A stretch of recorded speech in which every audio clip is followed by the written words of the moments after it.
Niliona watu wa mingi na muko wenzangu wenye walikufaka na watoto wetu wa mingi wenye walikufaka, tunabacha kula hata na tufanye nini na tuabazike juu ya kufanya nini na shia kuogopa. Tukisema hapa tukebazika na shia watafanya nini, watatuua. Kuficha mtoto wangu wapi, mimi wao Mungu ndaenda wapi? Tumechoka sana. Ona tumeenda mbali na Mungu juu yenu. Les informations en provenance de République démocratique du Congo. Ici, il y avait beaucoup de corps.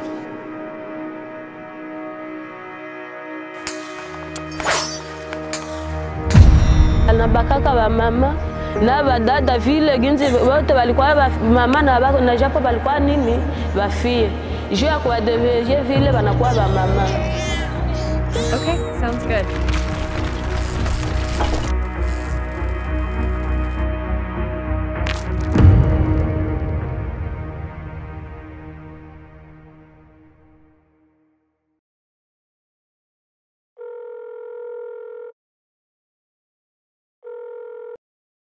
Allô? Laissez-moi vous raconter une histoire.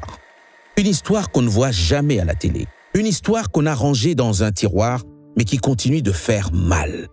Très mal. Et pourtant, cette histoire nous concerne tous. Toi, moi, l'humanité tout entière. Ça se passe au Congo. La République démocratique du Congo. Un nom long comme un roman, pour un pays qui a trop souffert. Ce pays, c'est pas juste un point sur la carte de l'Afrique. C'est un vrai trésor. Des forêts à perte de vue, de l'or, du diamant, du cobalt, mais aussi des plaies ouvertes. Parce que ce que le monde appelle progrès, ici, on le paye avec le sang de ses enfants. Le monde, aujourd'hui, est fasciné par les nouvelles technologies, l'intelligence artificielle, les voitures électriques, les smartphones dernier cri. Mais pour que ton téléphone fonctionne, il lui faut une batterie. Au cœur de cette batterie, le cobalt. 70% du cobalt mondial vient d'ici, de cette terre. Et 70% du silence aussi. Silence sur les morts, silence sur les crimes, silence sur l'horreur. 10 millions de morts. Pas des soldats, pas des rebelles, mais des femmes enceintes, des vieillards, des enfants brûlés, égorgés, violés, enterrés vivants, jetés dans les rivières. Et pendant ce temps-là, toi et moi, on scrolle sur nos écrans, mais derrière chaque clic, chaque selfie, se cache une goutte de sang. Les satellites voient les nuages, mais pas les tombes. Les cartes tracent les routes, mais ignorent les fosses communes. Cette histoire a un nom, le Génocoste. Un mot né de deux autres. Génocide, la destruction d'un peuple, et coût, le prix, le tribut payé dans le sang pour le progrès du monde.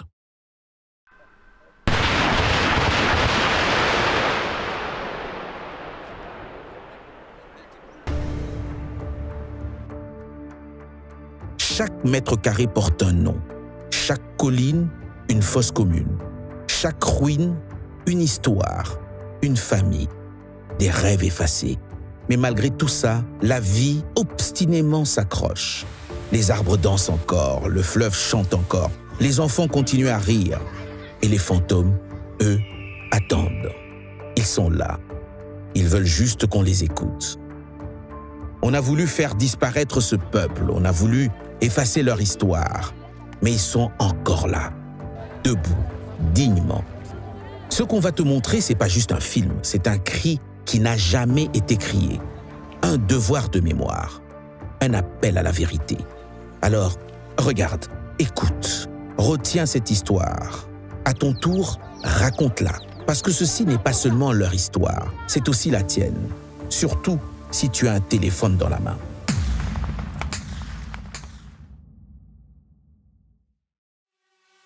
Tous ces objets du quotidien intègrent des composantes comme le cobalt, l'étain, et sont alimentés par des batteries essentiellement composés de cobalt et de lithium. Mais sais-tu d'où proviennent ces minerais? Une grande partie vient de la République démocratique du Congo, par des voies illégales, souvent dans la souffrance et le sang. Alors, posons-nous la question. Chaque fois que nous touchons nos écrans, quel est le véritable coût de cette connexion?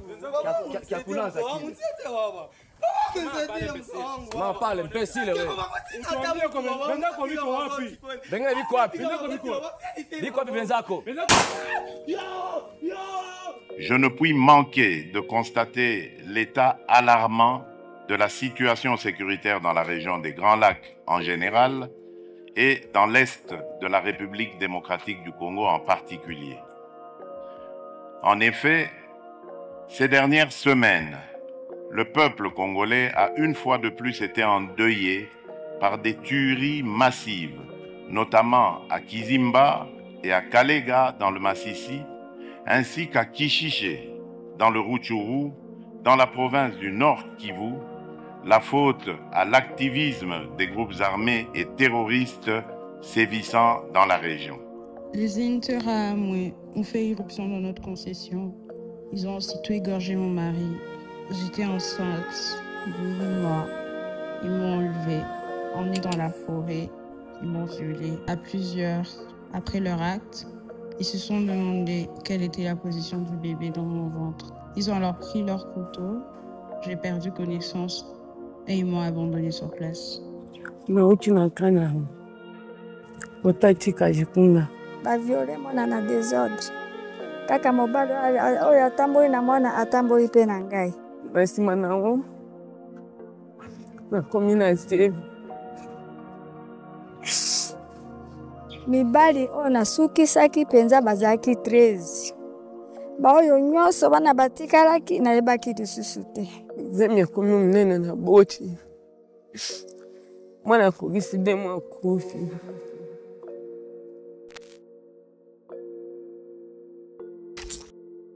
Grand Kivu, 1994. Au lendemain de la prise du pouvoir par le FPR au Rwanda, les miliciens Interahamwe fuient vers le Zaïre, l'actuelle République démocratique du Congo. Ils traversent la frontière avec leurs armes et s'installent dans les montagnes du sud Kivu, à Fizi, Uvira, Mwenga, Kaleye. Et là, ils s'en prennent aux populations d'origine Tutsi. Ce n'était plus le Rwanda, mais c'était la même haine et les mêmes machettes. Nous sommes le 29 novembre 2022, les rebelles du M23 lancent une chasse à l'homme. Ils soupçonnent les habitants d'être des Maï-Maï, ces groupes d'autodéfense congolais opposés à l'occupation étrangère. Ils disent que les Maï-Maï se cachent sous des vêtements civils, par-dessus leur tenue militaire. Alors ils fouillent, maison par maison, et ils tuent chaque homme ou garçon qu'ils trouvent, même s'ils ne sont pas armés. Même les adolescents de 14 ans ne sont pas épargnés. Le silence est partout. Mais le massacre ne s'arrête pas là. Viols, pillages, enlèvements, des femmes, des filles, des enfants tués dans une église, des malades abattus dans un hôpital. Puis les corps sont enterrés à la hâte pour effacer les preuves. 60 personnes sont ainsi enlevées et 27 femmes et jeunes filles sont violées. Sur les hauteurs du Nord Kivu, les stigmates du massacre de Kishiché sont toujours là. Les habitants évoluent désormais au milieu des restes humains. Certains disent avoir été obligés d'inhumer des proches dans des fosses communes. Des corps auraient aussi été dissimulés par les rebelles du M23. Un homme accepte de témoigner anonymement. Ils ont utilisé des troncs d'arbres, ce que nous utilisons pour la construction de nos maisons. Ils les ont entassés par-dessus les personnes qu'ils avaient tuées. Quand ils ont fini de tout installer, ils ont pris de l'essence qu'ils ont versée par-dessus et puis ils ont mis le feu. L'enquête préliminaire de la MONUSCO fait état de 131 morts, 102 hommes, 17 femmes, 12 enfants. En février 2023, l'ONU révise le chiffre. 171 civils assassinés. Le gouvernement congolais parle de près de 300 morts.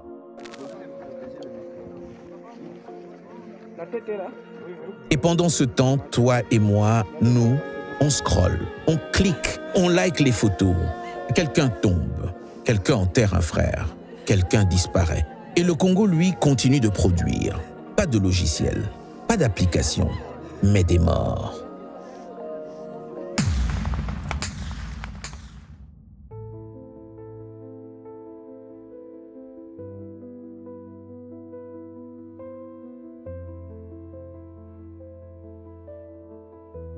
Ce n'est pas une guerre, c'est une stratégie, une extermination par accumulation, une mécanique silencieuse, répétée et calculée.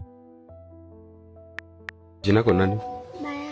Baraka mlitokeaka wapi? Nilitokeaka Mufende. Unaishi na nani? Tunaishi mimi peke. Unaishi wewe peke? Baba zako wako wapi? Nataka kufa. Balikufa na nini? Na vita. Balikufa na vita? Oh.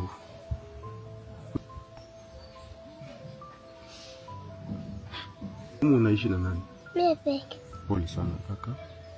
Unapenda watu wakusaidie na nini? Napenda wanisaidie na nyumba na makuta.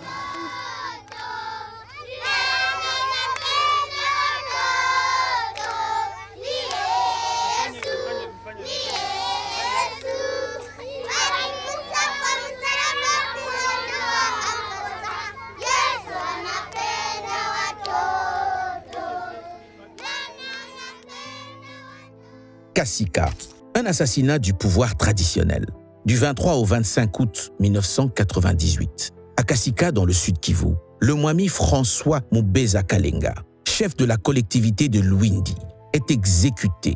Son cœur est arraché. Son épouse enceinte subit une césarienne forcée. Elle meurt sur place. Les militaires obligent les forces à ingérer le fœtus. Ce ne sont pas des actes de guerre au sens classique. Ce sont des actes symboliques de destruction, destinés à briser les structures sociales traditionnelles, les lignées, les chefferies, les familles, les repères. Pendant 3 jours, Kasika est plongé dans l'horreur. Plus de 1300 personnes sont tuées. Pendant que le monde prépare les feux d'artifice du réveillon, les troupes du RCD et leurs alliés encerclent silencieusement Makobola.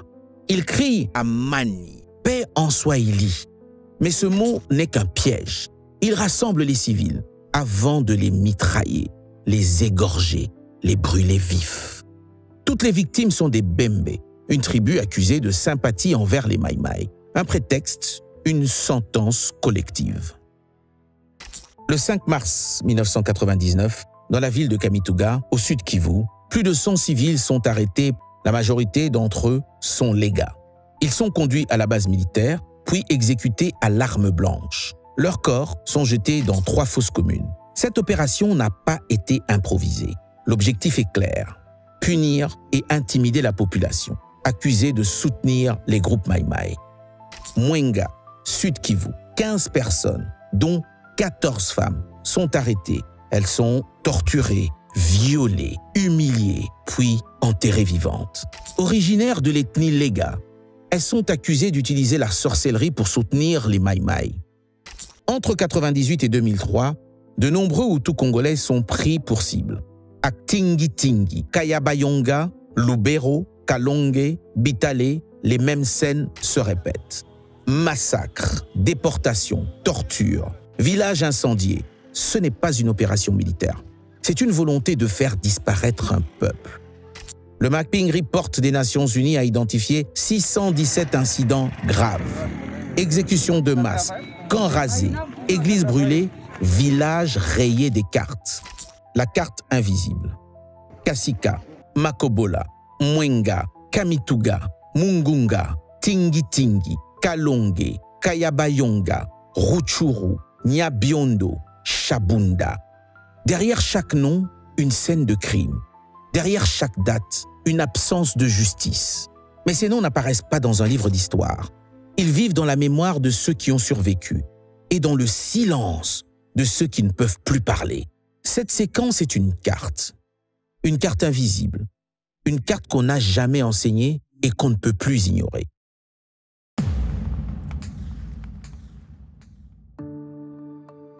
Certains lieux ne figurent plus sur aucune carte. Ils ne portent ni plaque ni monument. Mais sous leur terre, il y a des cadavres. Et dans leur silence, il y a des cris qu'on n'a jamais entendus. Aujourd'hui, ce sont des villages tranquilles, traversés par les motos, bordés de champs de manioc. Mais chaque sentier, chaque arbre, chaque pierre garde une mémoire que les livres d'histoire ont oubliée. À Kamituga, une université a été construite près de 3 fosses communes. Personne ne les mentionne, mais certains étudiants évitent le site à la tombée de la nuit. À Kasika, des femmes cultivent des champs là où des enfants ont été enterrés. Elles ne disent rien, mais elles le savent. À Makobola, il y a un vieux puits, entouré de silence. Les enfants n'y jouent jamais. Les adultes ne le montrent pas. Il est là, comme une blessure qu'on ne touche pas. Ces lieux ont été vidés, puis réoccupés. Les corps sont sous les maisons. Les souvenirs sont dans les gestes, dans les regards, dans le silence. On vit dessus sans jamais vraiment en parler. Le génocide congolais ne s'est pas seulement inscrit dans les chiffres, il s'est inscrit et incrusté dans les paysages. Il y a plus de 200 fosses communes en RDC, mais aucune reconnaissance. Pas un lieu de mémoire, pas un musée, pas une inscription dans la pierre. Et pourtant, la mémoire est là, dans les femmes qui se taisent, dans les enfants qui ne savent pas, dans les hommes qui montrent un arbre, un chemin, un silence, et disent juste, ici, c'est arrivé. Ce sont des lieux oubliés par les cartes, mais pas par les vivants, et en plus, certainement pas par les morts.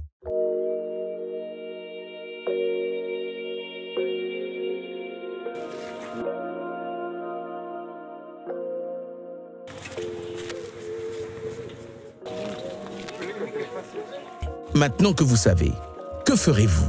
Ce documentaire ne raconte pas un simple conflit. Il révèle l'un des drames humains les plus graves de notre époque. Un génocide silencieux, méthodique, ignoré. Le Congo a vu des communautés entières être ciblées, massacrées, réduites au silence.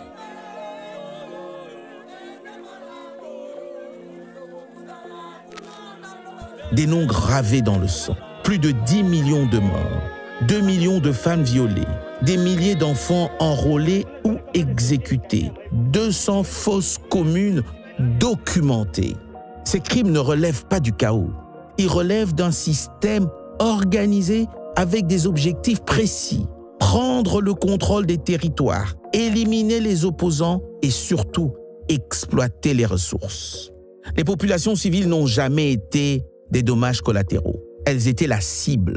Parce qu'elles étaient Lega, Bembe, Banyindu, Hutu, parce qu'elles vivaient sur des terres riches en or, en cobalt, en coltan, parce qu'elles refusaient de se soumettre. Les méthodes sont connues. Regroupement forcé, exécution à bout portant, viol de masse, enfouissement vivant, incendie, effacement des preuves. Et pendant ce temps, le monde s'équipe. Téléphone, voitures électriques, drones, ordinateurs, nourris par les minerais congolais. Le progrès d'un côté, mais la mort de l'autre. Il n'y a pas de paix sans justice, il n'y a pas de reconstruction sans reconnaissance. Ce film pose une exigence. Que les crimes commis au Congo soient reconnus comme crimes contre l'humanité, comme génocide, que les auteurs soient jugés, que les victimes soient entendues, que la mémoire soit transmise. À la diaspora congolaise, ce récit est votre héritage. Protégez-le, diffusez-le. Aux jeunes du monde entier, vous avez le pouvoir d'agir. Ne vous contentez pas de regarder. Faites entendre votre voix. Le génocide est une réalité. Et tant qu'il ne sera pas reconnu, il se répétera. La justice n'attend plus. Elle vous appelle.